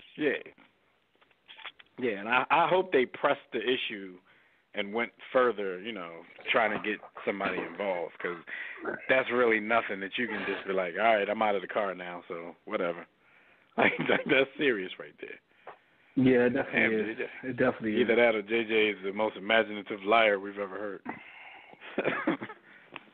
I mean, I tend to believe him, man. Like I'm telling you, I've seen some crazy stuff in NY, man. Mhm. No, I don't. Yeah, if he'd have said anywhere else, I wouldn't believe him. Like I said, I hope they just went farther. That's crazy. Yeah, man. Anyway, man. So here's another story for you for B. Austin. Let's see what B. Austin thinks about this story. Former JBA player says that the league is basically burned him for his bread. He didn't get paid what he said he was going to get paid. B. Austin don't know what the JBA is. I know. He trusted in the old head, and the old head burned him. So, B. Austin, what do you think about this? The Junior Ballers Association. I just think it's more of the same. I think it's more of the same. I think that, kind of what we said months and months, if not close to 2 years ago, about LeVar. He's a marketer. Not even saying he's a smart marketer, but in this day and age, you don't even have to be too smart to be able to have a trick up your sleeve, garner attention, and he's just riding it to the end. JBA is just an add-on to the attention grab. So I have no doubts that he doesn't run it properly, that people aren't getting paid. The officials are bunk. Coaches are cheap. Well, to be 100% truthful with you, this is the age of social media, and we've only heard one complaint. So I don't even know if I would go as far as to say people aren't getting paid, because this isn't that type of situation. We aren't living in a time where, one person, you hear that voice. If this was true, especially with the bravery of the first person coming out and saying something, it would have been a windstorm of tweets and Instagrams of people saying that they weren't getting paid. I mean, maybe we just haven't waited long enough. Maybe that'll come next week. But this dude, Brandon Phillips, says the league only paid him about a third of what he was promised. Now, this dude ended up being cut at some point. So, maybe he need to check his contract. I don't know. Maybe you're not supposed to get paid after you get cut. But he also said that they promised to reimburse him for baggage fees during league travel. But the JBA representatives have stopped answering his phone calls altogether once he was no longer a part of the league. So he says they owe him 2 more checks, but nobody's returning his phone. Because they pay on a scale. Everybody doesn't get the same thing. So this dude was only getting paid $3,000 anyway. So this dude essentially gave up his eligibility for $3,000, and now he's only going to end up getting, in essence, he gave up his eligibility for $1,000 because that's all he's been paid thus far.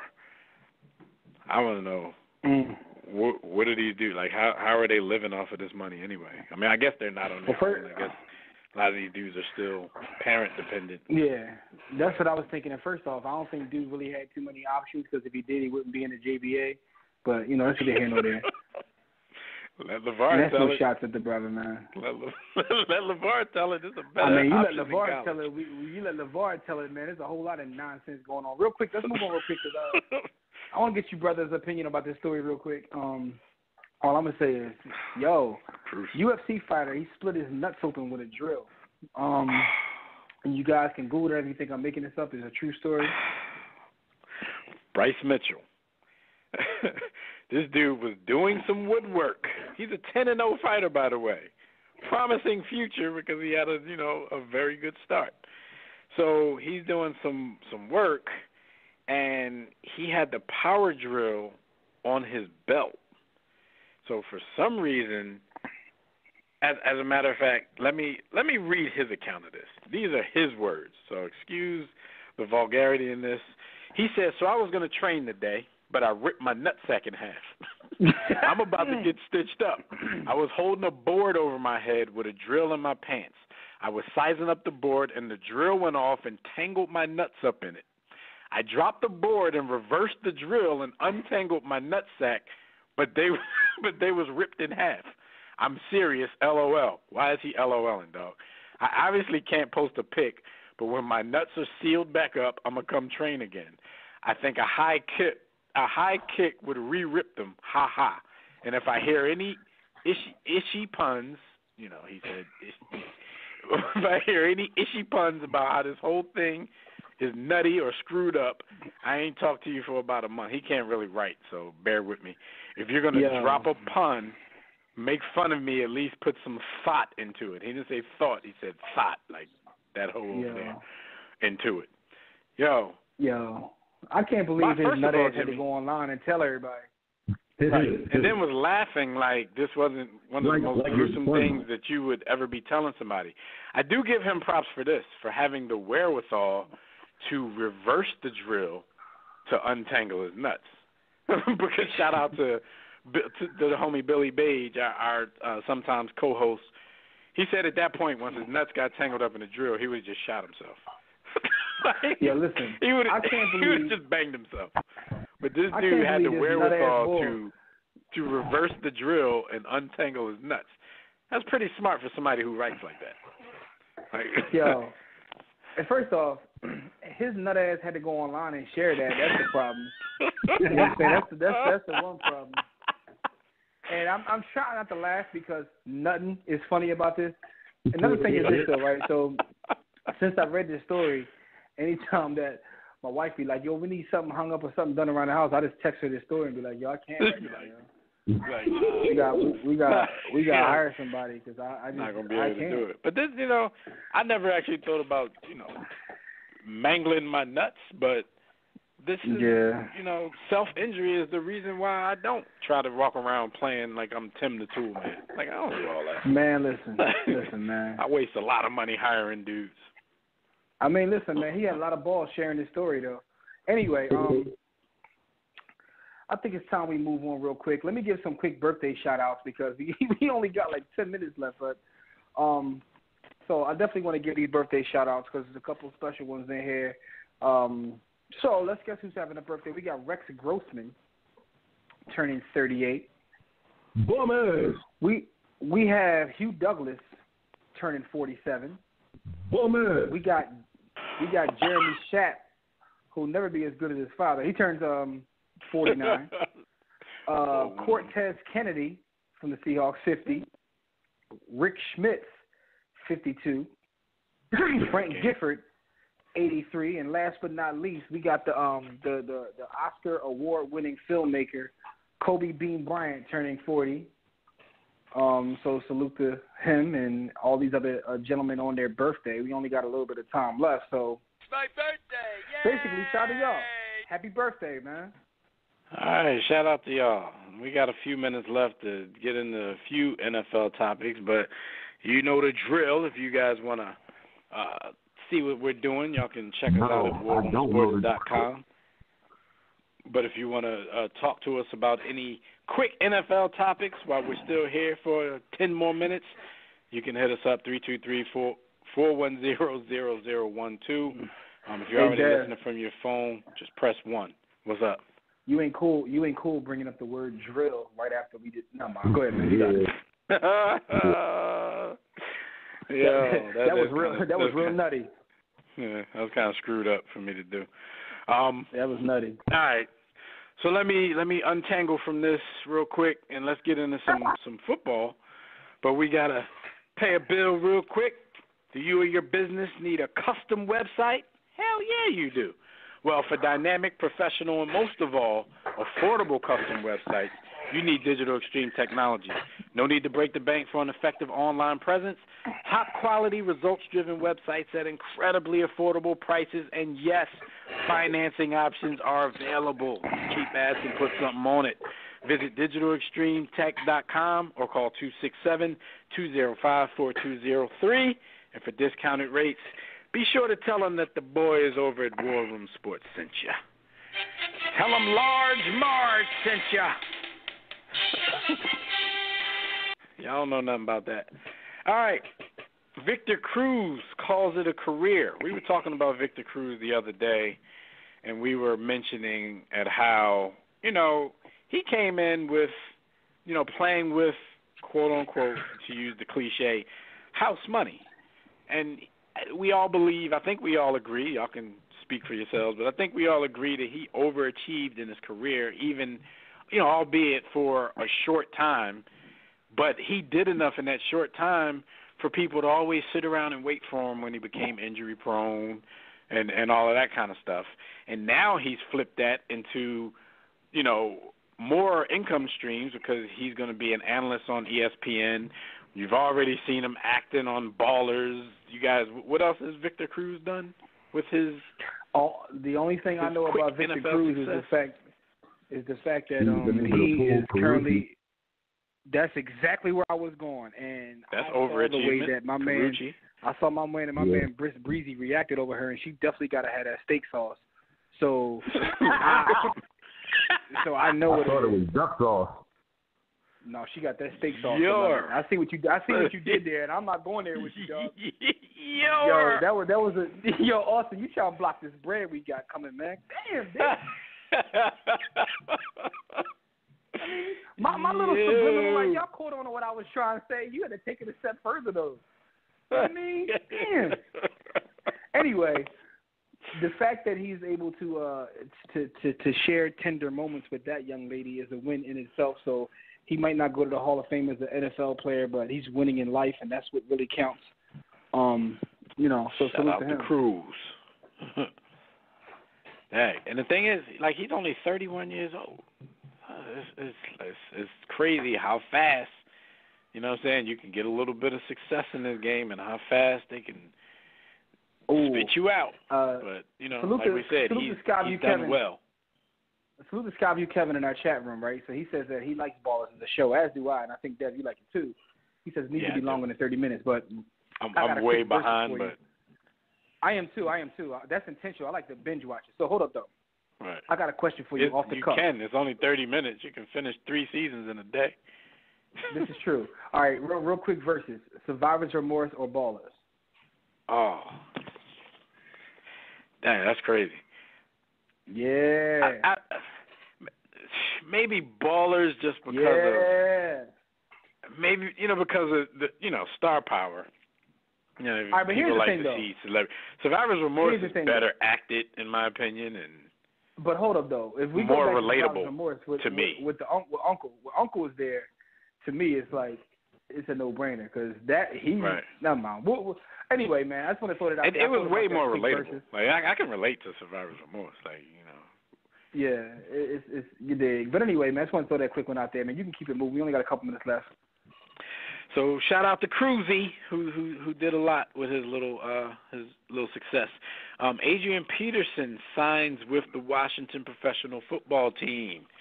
B. Austin, you think that makes them viable in the running game? Do you think the original man has anything left, or do you think it's the usual situation with Washington where careers go to die?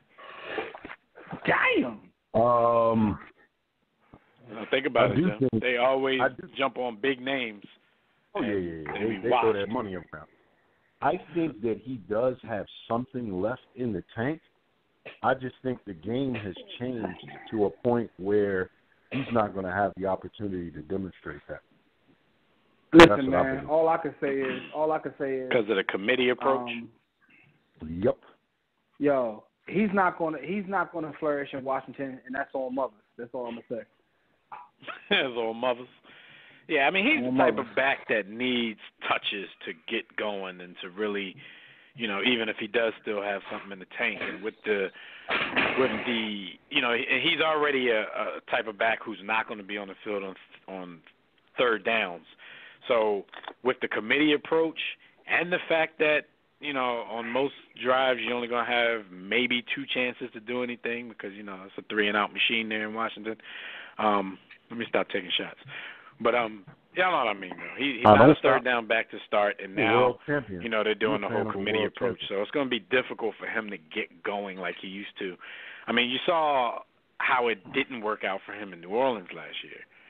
But in that 3-man committee, he was like the third string. So in Washington, it'll be different because I do think he bumps up to that starting position.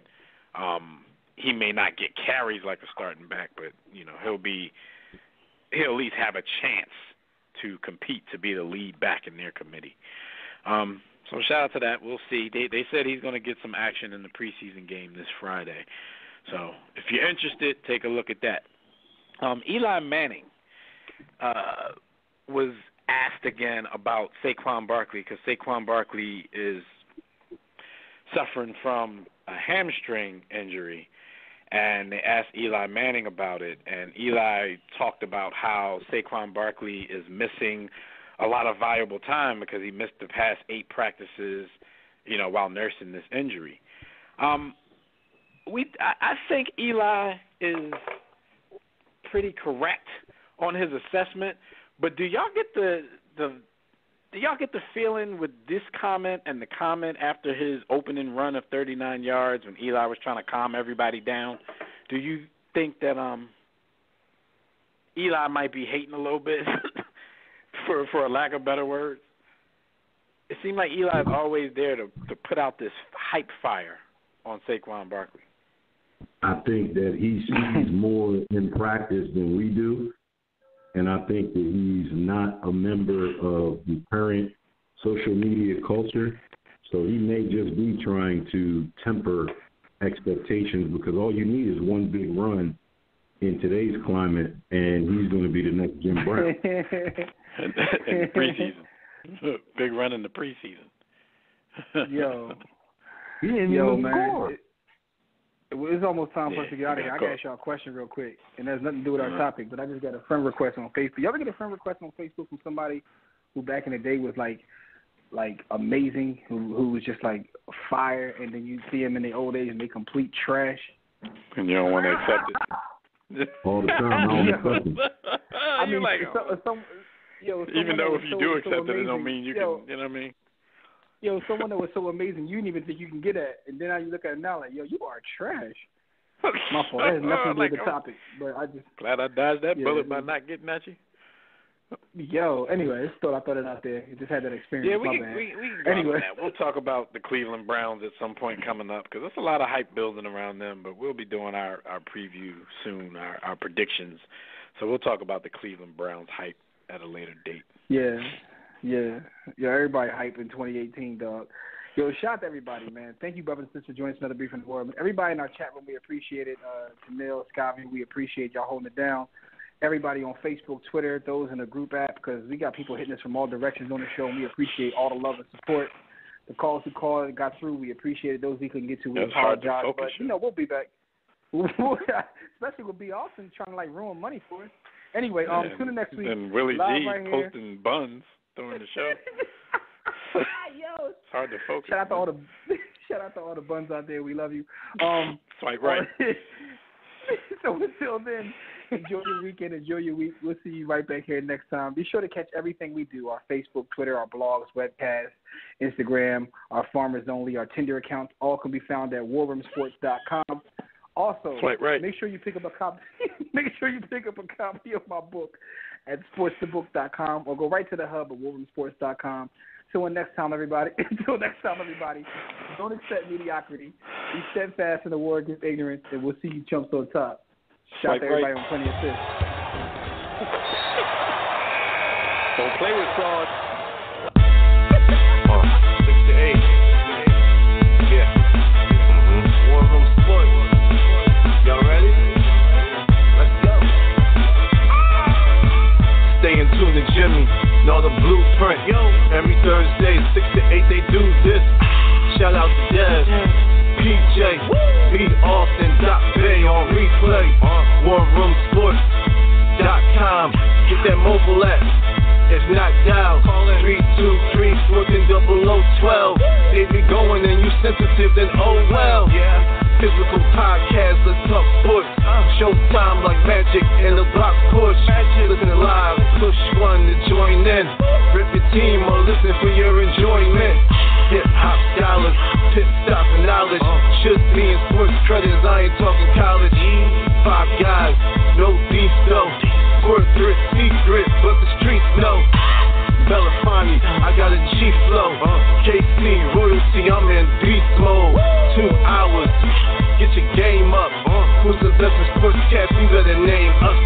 War Room Sports. Yeah, you know, Jimmy, Dev, PJ, Stop Back, B. Austin. I'm Josh. Up and coming on the beat.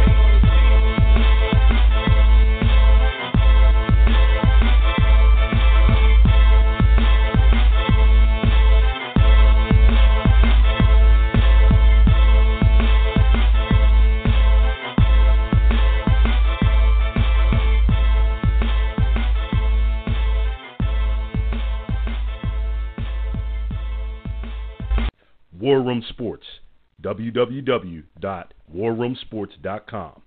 What? Ain't no more to it.